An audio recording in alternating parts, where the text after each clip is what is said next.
Assalamualaikum warahmatullahi wabarakatuh. Perkenalkan, nama saya Agus Nandi dengan NIM 211826 akan mempresentasikan makalah kelompok 4 yang mana yaitu keterampilan variasi.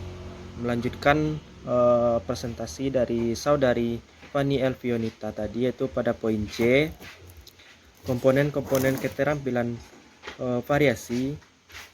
Yang pertama itu variasi dalam gaya mengajar pendidik. Variasi dalam gaya mengajar guru banyak sekali. Bila ini dapat dilakukan dengan hati-hati, akan sangat berguna dalam usaha menarik dan mempertahankan minat dan semangat siswa dalam belajar. Berikut cara-cara atau komponen variasi. Yang pertama itu suara pendidik. Suara guru yang monoton membuat siswa menjadi mengantuk. Variasi suara antara lain ialah nada dari yang lemah ke nada yang keras, dari yang nada yang cepat ke lambat, dari yang tinggi ke rendah, dari tegas ke lembut, dan sebagainya. Hal yang dianggap penting diucapkan dengan lambat sehingga peserta didik mudah untuk mengikuti dan menerima penjelasan yang diberikan oleh pendidik. Yang lanjut kepada poin B, itu B, pemusatan perhatian.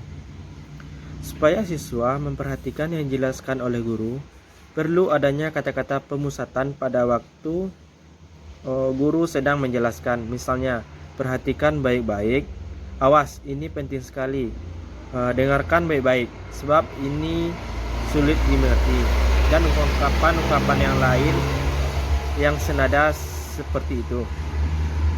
Kemudian didukung dengan gerakan atau isyarat tertentu agar lebih hidup, misalnya dengan mengangkat tangan, menunjukkan gambar atau rumus-rumus tertentu yang dirasa sangat sulit dan memerlukan perhatian khusus.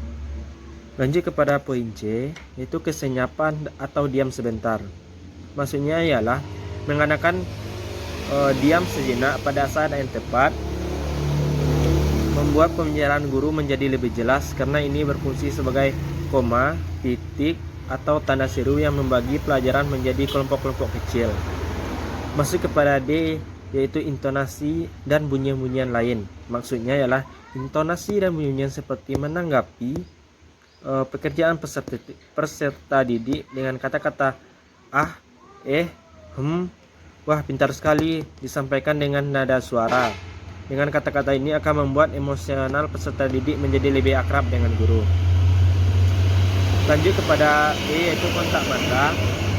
Kontak mata dengan seluruh siswa yang ada di kelas akan membuat siswa merasa diajak bicara. Dengan adanya kontak mata antara siswa dan guru yang diikuti dengan kata-kata akan lebih meyakinkan dan memperkuat informasi yang disampaikan guru. Maksud yang kepada poin F, yaitu ekspresi roman muka.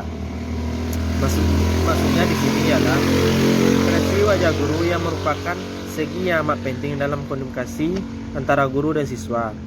Wajah yang memberikan kesan simpati dapat mendorong siswa, sedangkan wajah yang terlalu serius atau sadis akan membuat siswa cepat bosan dan tidak mau melibatkan diri dalam pelajaran berlangsung. Masuk kepada poin selanjutnya, yaitu gerakan badan dan mimik. Yaitu variasi dengan gerakan tangan, mata, kepala dapat memperkuat ekspresi guru. Sebaliknya, ekspresi guru yang aneh dapat mengganggu situasi perhatian dalam proses pembelajaran. Maksud yang terakhir yaitu tempat berdirinya pendidik di kelas. Maksudnya itu variasi dengan gerakan tangan, mata, kepala dapat memperkuat ekspresi guru. Sebaliknya, ekspresi guru yang aneh dapat mengganggu situasi perhatian dalam proses pembelajaran. Maksud yang kedua yaitu variasi dalam pola interaksi dan kegiatan siswa. Di dalam menjelaskan, pendidik dapat merubah pola interaksi kegiatan siswa. Pola interaksi antara guru dan siswa secara terus-menerus akan membuat siswa menjadi lemah. Guru dapat merubah, misalnya pada interaksi guru sekelompok siswa. Tata susunan kelas juga dapat divariasikan sesuai dengan kegiatan tertentu. Misalnya, susunan meja dapat diubah menjadi setengah lingkaran untuk diskusi atau untuk kegiatan yang lain. Lalu mengadakan variasi dalam jenis tingkatan pertanyaan yang diajukan. dari pengetahuan saja ke evaluasi analisis, dari pertanyaan ke siswa secara kelompok ke siswa secara individu. Maksud yang ketiga itu variasi dalam menggunakan media dan bahan pengajaran. Media dan alat pengajaran bila ditinjau dari indera yang digunakan dapat digolongkan menjadi tiga, yaitu visual, audio, dan motorik.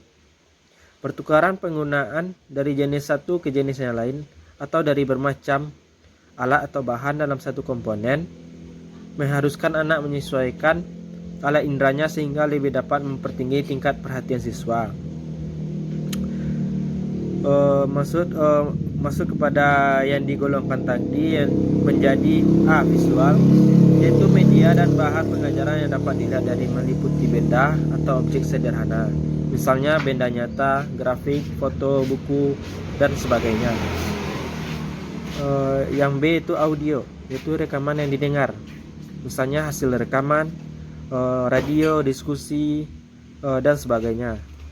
Maksud yang ketiga itu motorik, yaitu media dan bahan pengajaran yang dapat diraba-raba. Hal ini juga dapat menimbulkan siswa dalam membentuk dan meragakan kegiatannya, baik secara sendiri maupun kelompok. Masuk kepada poin D, yaitu prinsip-prinsip keterampilan variasi. Menurut Zainal Asril, dalam menerapkan keterampilan dasar mengajar, mengadakan variasi, perlu diperhatikan beberapa prinsip yang berkaitan dengan pencapaian tujuan sebagai berikut. 1.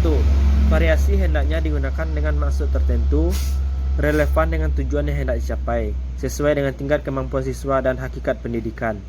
Yang kedua tuh, variasi harus digunakan secara lancar dan berkesinambungan, sehingga tidak akan merusak perhatian murid dan tidak mengganggu pelajaran. Itu direncanakan secara baik dan eksplisit dicantumkan dalam rencana pembelajaran.